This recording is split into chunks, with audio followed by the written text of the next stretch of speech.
The bassist plucked the string and the kid's head tilted. "That's not C-sharp." 4 people turned in the tracking room. The session musician, a guy who'd played on records with Curtis Mayfield and Isaac Hayes, sat his Fender Precision flat across his lap. The musical director, standing near the baffles with a clipboard, looked up from his chart. The engineer behind the glass leaned forward, one hand on the talkback button, and Michael stood 15 feet from the amp, head angled like he was listening to something no one else could hear. "Run it again," the musical director said. The bassist reset. 4 bars of intro, then the groove locked in, tight, solid, exactly what the arrangement called for. The low end filled the room. Every note sat in the pocket. The line was clean. Michael shook his head. Still not C-sharp. The bassist exhaled through his nose, slow and controlled. He'd been doing this since before this kid was born. He'd tracked hundreds of sessions. He knew his instrument. He looked at Michael, then at the musical director, then back at his bass. "Kid, I've been playing this line for 20 minutes. It's C-sharp." "I know, you've been playing it." Michael stepped closer, his sneakers squeaking on the studio floor. "But it's not C-sharp." The engineer hit the talkback. "Michael, the chart says C-sharp minor. That's what he's playing." "I'm not talking about the chord." Michael pointed at the bass. "I'm talking about the note. It's flat." One look, one breath, one decision. The room held. The musical director glanced at the bassist. The bassist glanced at his tuning pegs. The engineer's hand stayed on the talkback button, finger hovering, waiting to see where this went.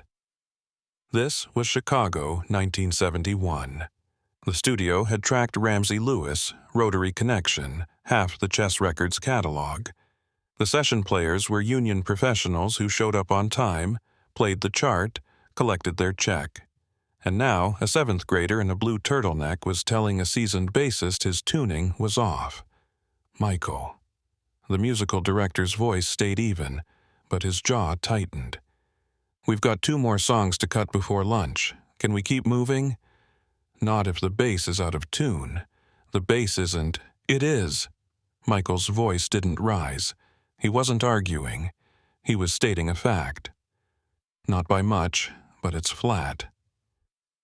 The bassist shifted his weight on the stool. His left hand moved to the headstock, fingers brushing the tuning pegs, then stopped. He'd tuned before the session. He always tuned before sessions. Muscle memory, built over 15 years of studio work. He knew what in tune felt like. But here's what mattered. Michael didn't move. He stood there, arms at his sides, weight slightly forward, waiting. Not defiant, not impatient, just certain. The musical director set his clipboard on the music stand. "All right, fine, tune it."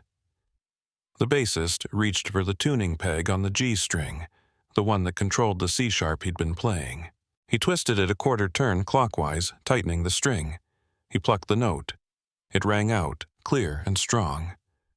"There, happy?" Michael listened. 3 seconds. 4. Then he shook his head. "That's sharper. Go the other way." The bassist's jaw shifted. The engineer leaned closer to the glass. The musical director crossed his arms. "Kid, if I go the other way, it'll be flatter than it was." "I know." The bassist stared at Michael. Michael stared back. The air in the room felt thicker than it had 5 minutes ago. Somewhere in the building, a door slammed. A phone rang in a distant office. The studio lights hummed overhead. The bassist turned the peg counterclockwise. Just a fraction. He plucked the string again. Michael tilted his head. "More." The bassist's nostrils flared. He twisted the peg again, another small adjustment.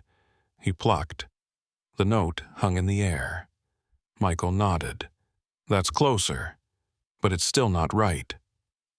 Now the room shifted. The musical director uncrossed his arms. The engineer stood up behind the console. The bassist set the bass back across his lap and stared at the tuning peg like it had personally betrayed him. "Closer to what?" the bassist asked. "To C-sharp. This is C-sharp." "It's close," Michael said, "but it's still a little flat." The musical director walked over to the wall and pulled a small rectangular device off the equipment shelf, a chromatic tuner, battery-powered, calibrated to A40. He handed it to the bassist. "Use this." The bassist took it. He didn't look at Michael. He plugged the tuner's input cable into his bass, flipped the power switch, and plucked the G string. The needle on the tuner swung left, hovered, then settled. Flat. The bassist stared at the needle.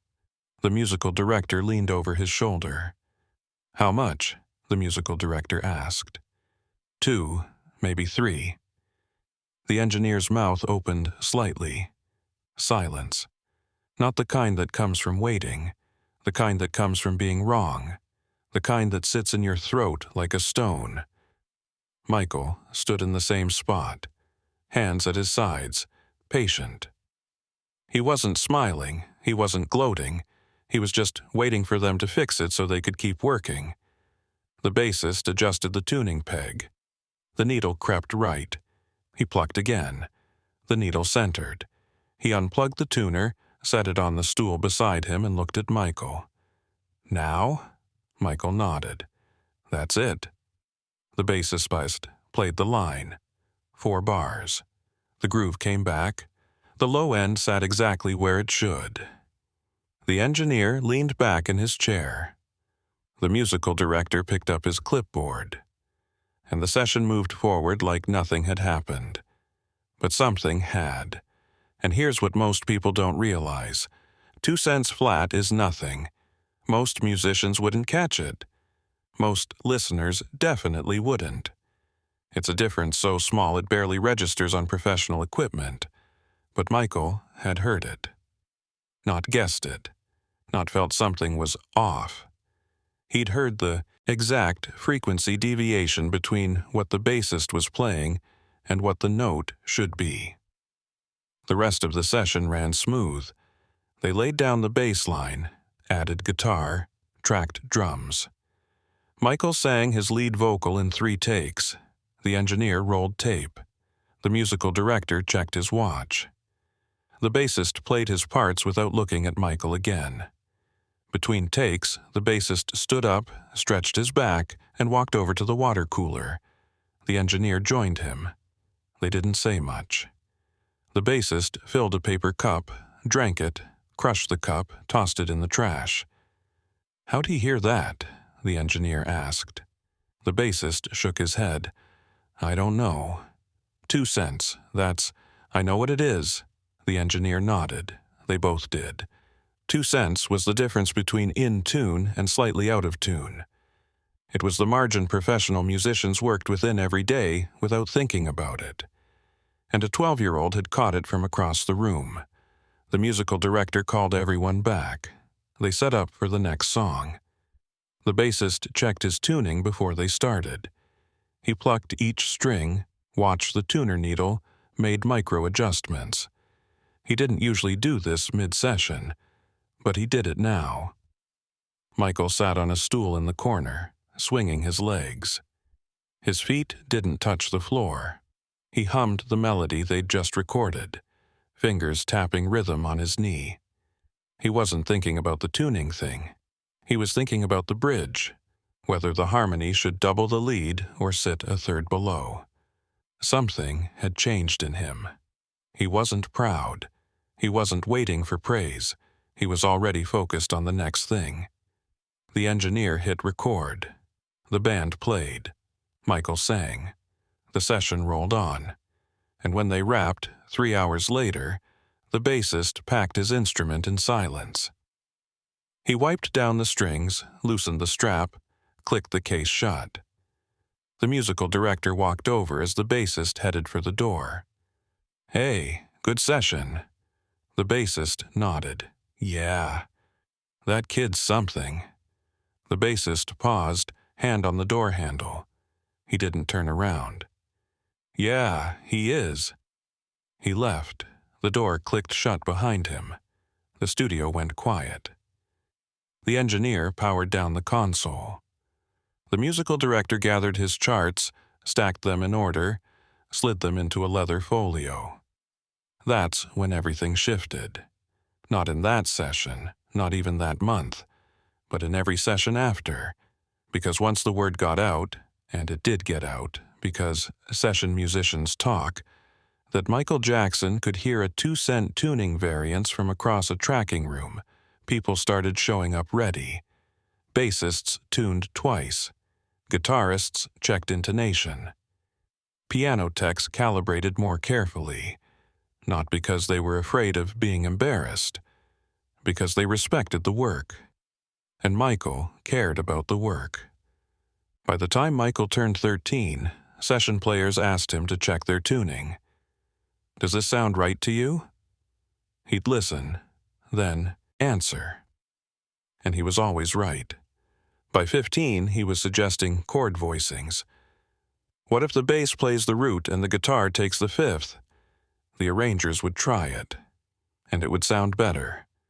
By 17, he was co-writing. By 20, he was producing.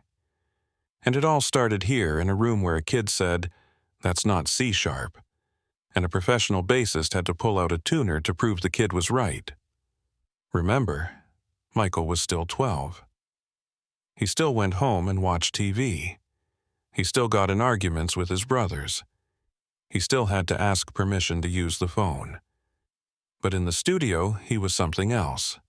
He was the person who heard what no one else could. The person who stopped the session. The person who was right. The musical director kept the session logs in a filing cabinet in his office. Years later, after Michael became the biggest artist in the world, a music historian researching Motown's Chicago sessions asked what he remembered most about working with young Michael Jackson. The musical director pulled out a folder. He flipped through the track sheets until he found the one from that day, February 1971, bass overdub session, C-sharp minor groove. In the margin, in pencil, someone had written, "M caught tuning, 2 cents flat." The historian asked what that meant. "It means," the musical director said, "that a 12-year-old heard something a session musician with 15 years of experience didn't. And that's when I knew we weren't working with a child star. We were working with someone who understood sound on a level most people never reach." The historian asked if that was unusual. Unusual. The musical director closed the folder. It was impossible. Except it happened. And once you saw it happen, you couldn't unhear it. Every time he opened his mouth after that, you listened different. Because you knew he was hearing things you weren't. Because the bass was wrong. And he knew. And he said so.